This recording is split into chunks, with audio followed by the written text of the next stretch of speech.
All right, today we're going to break down a topic that's absolutely essential in finance, but can feel like a total maze of acronyms: auditing standards.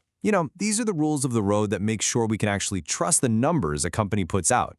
So where do we even begin? Well, it all kicks off with this really fundamental question. When you look at a company's big annual report, how do you know if any of it is real? How can investors, or banks, or just us, have any confidence in what we're being told? The answer, it turns out, is pretty simple, but it's also incredibly powerful. Our trust is built on a system, a really detailed, professional, and globally recognized system of rules and standards that every auditor has to follow. You could say this system is the very bedrock of financial integrity. So, to get our heads around this system, here's our game plan. First, we're going to talk about that foundation of trust. Then, we'll meet the folks who actually write the rules.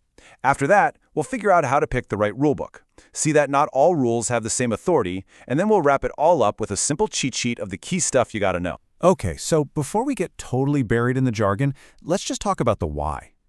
Why do we even have these standards in the first place?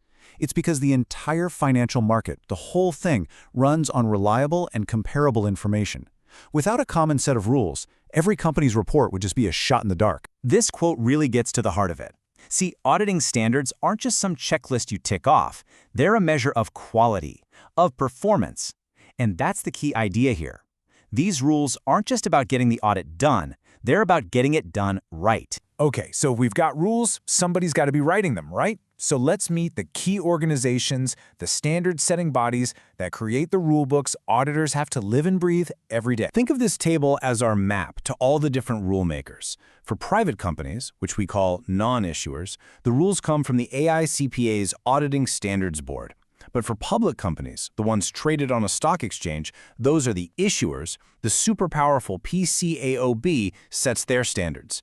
And, as you can see, there are even specific rules for government work and for financial statements that haven't been fully audited. And really, all those acronyms, all those different boards, it all boils down to one critical distinction.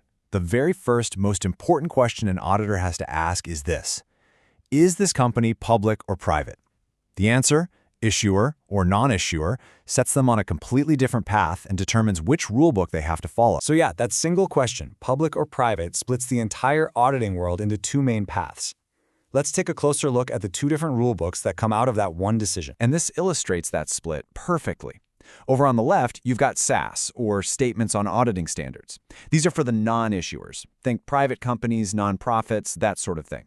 Then on the right, you have the PCAOB auditing standards. These are specifically for issuers, the big public companies whose performance moves the stock market and impacts public investors.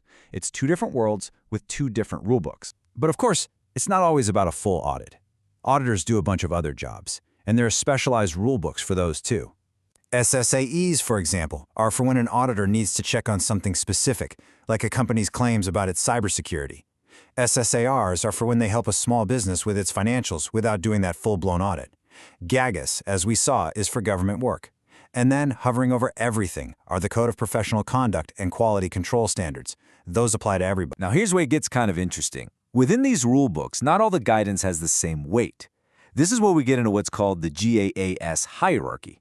The best way to think about it is like a legal system. You've got the actual laws that are mandatory, and then you have influential court opinions and expert articles which are helpful, but they're not the law itself. The hierarchy is basically structured like a pyramid. Right at the very top, you have the non-negotiable laws, the authoritative standards from the PCAOB and the AICPA. Then, a step below that, you've got interpretive guidance that helps explain how to actually apply those laws. And at the bottom of the pyramid, you have all sorts of other helpful resources. So let's break down the language you'll see inside those top-level standards. When a rule says an auditor must or is required to do something, well, that's an unconditional command. There's no gray area, no room for judgment. It's mandatory. End of story. Then we get to the word should. This one is what we call presumptively mandatory. It means you have to comply unless there's a very rare and professionally justifiable reason not to. And believe me, if an auditor decides to go against a should requirement, they better have a fantastic, well-documented reason why. And finally, you'll see words like may, might, or could. When you see these, you're looking at explanatory guidance. It's helpful, it offers possibilities and suggestions, but it doesn't actually force you to do anything. Think of it as helpful advice, not a direct order. Now let's look at that middle level of our pyramid, level 2. These are the interpretive publications, like the IACPA audit guides. They aren't the law itself, but they're kind of like official commentary. They give recommendations on how to apply the main standards in specific, sometimes tricky situations. An auditor should consider them, and they need to be ready to explain why if they choose to go a different route. And at the very bottom of the pyramid, level 3, you've got the library. This is stuff like articles in professional journals, textbooks, and training materials. These resources can be incredibly helpful for understanding a concept, but they have zero authoritative status. An auditor can look at them, but they're never required to. Okay, we have covered a ton of ground, so let's boil it all down into one final cheat sheet.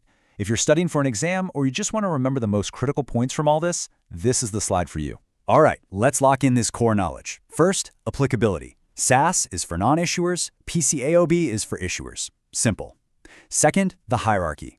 Just remember the 3 levels: authoritative, interpretive, and other. Third, the key terms. Must is an absolute command. Should is a command with a tiny bit of wiggle room. And finally, remember those other standards, like SSARS and SSAE for more specialized jobs. And that brings us to our final thought for the day. We've gone through the rule books, the authorities, and the hierarchy. But a system this complex really depends on more than just words on a page. It relies on professional judgment, on ethics, on a real commitment to quality. So the real question is, what does it truly take on a human level to uphold these standards and make sure that the trust they're designed to create is actually real? That's something to think about. Thanks for watching.